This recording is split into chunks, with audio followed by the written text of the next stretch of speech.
Honestly, today was an incredibly lucky day. I came across an old battery and managed to buy it for an unbelievably good price. Even though I already have plenty of batteries at home, every time I see an old one like this, I still feel that rush of excitement. Just look at it. Dusty, scratched, worn out, like it's been forgotten for years. But that's exactly why I believe there's still something valuable inside. And today, I'm going to bring it back to life. Stay until the end and see what really happens. To avoid any risk, I won't rush. First, a small test. I need to know exactly whether this battery still has power or is completely dead. If there's still power, this video ends right here. But I know it won't be that easy. I knew it. Nothing in this world comes free from the sky.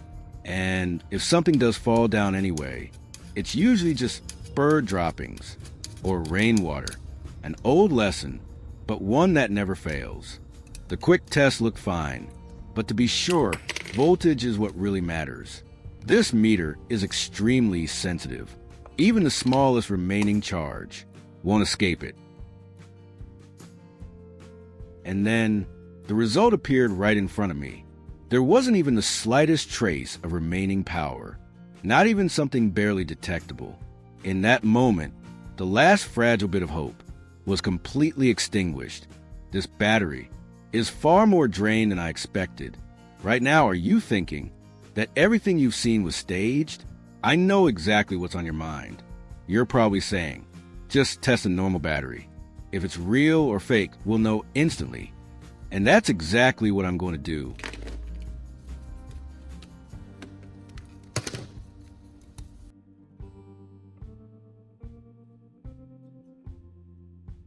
As you can see, the light has turned on.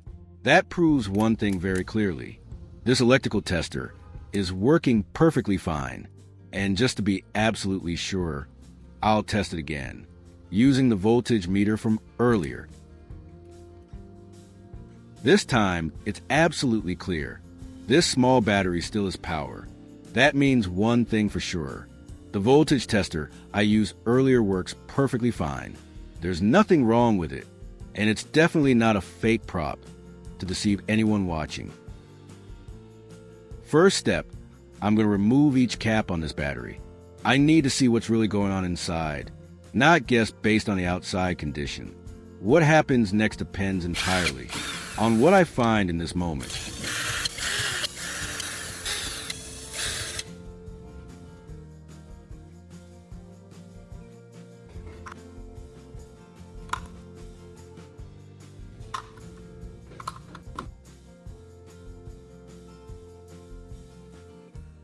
To be sure, I'm going to pour everything inside the battery into a separate plastic container.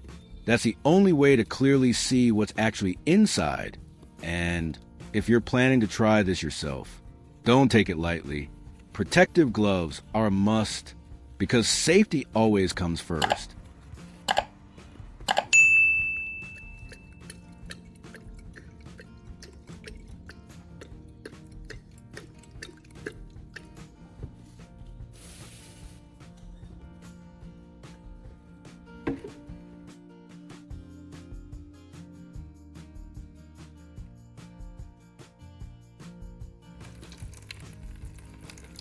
I have to admit, I got pretty lucky this time. When I poured everything out into the plastic container, all I saw was cloudy liquid, not a heavy buildup of dirt or sludge like I expected. At the very least, this tells me one thing. The inside of this battery isn't as bad as I initially thought. Before doing this, there's one thing you must be absolutely sure of. The battery must not contain acid inside. Only after you've checked and confirmed that clearly should you pour clean water in and rinse it the way I'm doing now. Don't take this lightly, because even a small mistake can lead to serious danger.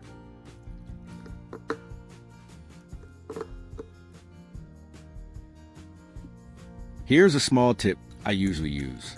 After pouring clean water into the battery, shake it evenly. Don't rush it. This allows the water to fully reach every part inside. scrubbing away more of the remaining residue. Most importantly, when you pour it out, the dirt won't have time to settle at the bottom, making the cleaning process far more effective.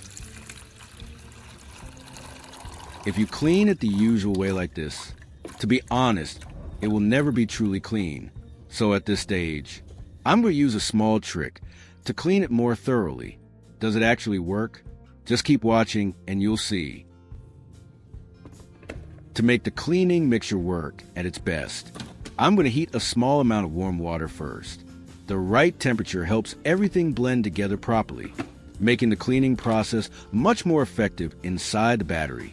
Now, let's see how well this method actually works.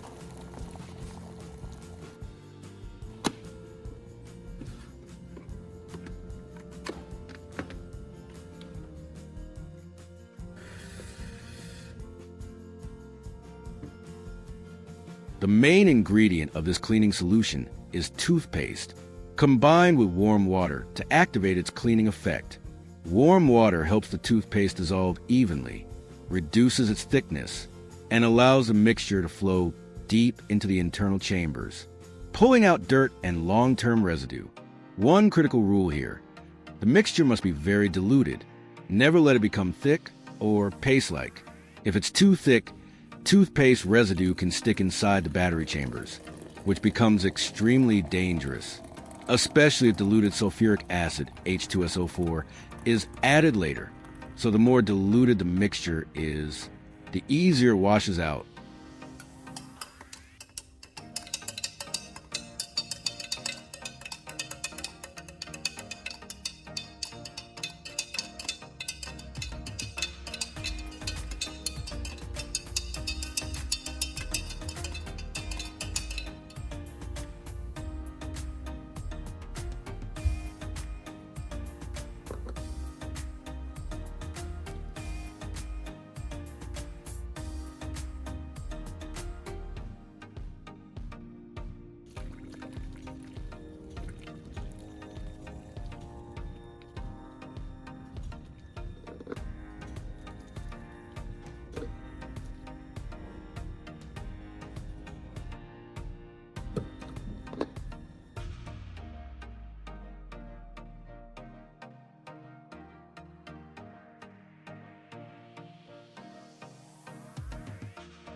Even though this cleaning solution works quite well, it's still not enough. If even a small amount of detergent remains inside the battery chamber, adding diluted acid later could trigger unwanted chemical reactions. That's why this step is absolutely necessary. I'll rinse the battery at least 2 more times with clean water to make sure all the cleaning residue is completely washed away. Only when the inside is perfectly clean can the next restoration steps be truly safe.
After the final rinse, I poured out and the water was perfectly clear.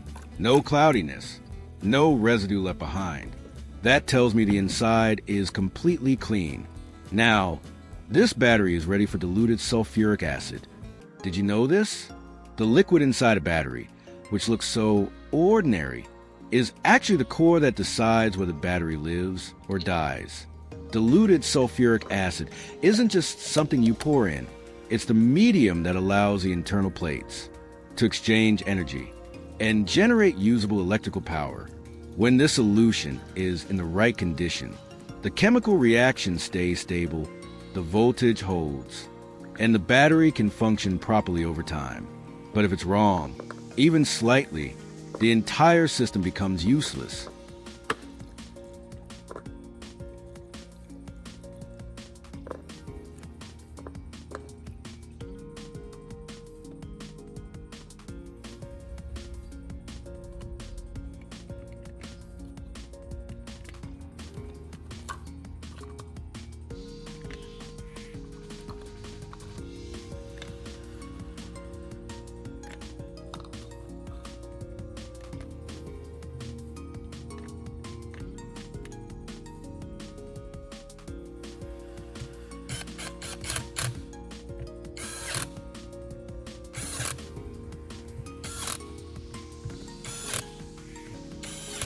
When it comes to old batteries, cleaning the two terminals is a step you should never skip.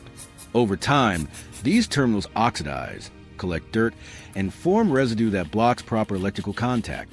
I use multi-purpose oil for this part. It helps remove oxidation, repel moisture, and leaves a thin protective layer that slows down future corrosion. Once the terminals are clean and making solid contact, the electrical flow becomes more stable, which is a critical foundation for restoring the battery's performance.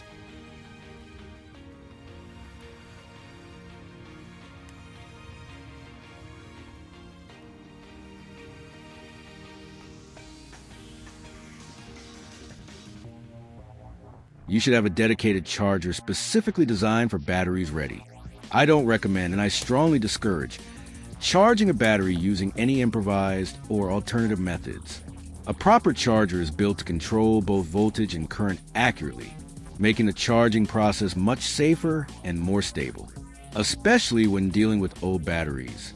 Even a small mistake during charging can lead to damage or unnecessary risk. So, if you want to do it the right way, always use a charger made specifically for batteries. I'm not sure what the voltage tester will show this time. Even though I've never failed before, there's still a bit of tension right now. All it takes is one look at that reading to know whether everything I've done so far was worth it. This test will tell the whole story. And finally, we did it. This old, dusty, scratched battery, once forgotten, has now come back to life. Every test, every careful check, every tense moment before connecting the resistor or measuring voltage, it was all worth it. Every drop of water, every layer of dust removed, every step of preparing the diluted cleaning solution, it all led to this moment. You see, sometimes what seems useless, something as simple as an old battery, can surprise you in the most wonderful way. Patience, caution, and a little bit of luck helped us reach success. Remember, even things that seem worn out or worthless, if treated right, can be revived and shine again. Enjoy this moment with me. We've made it.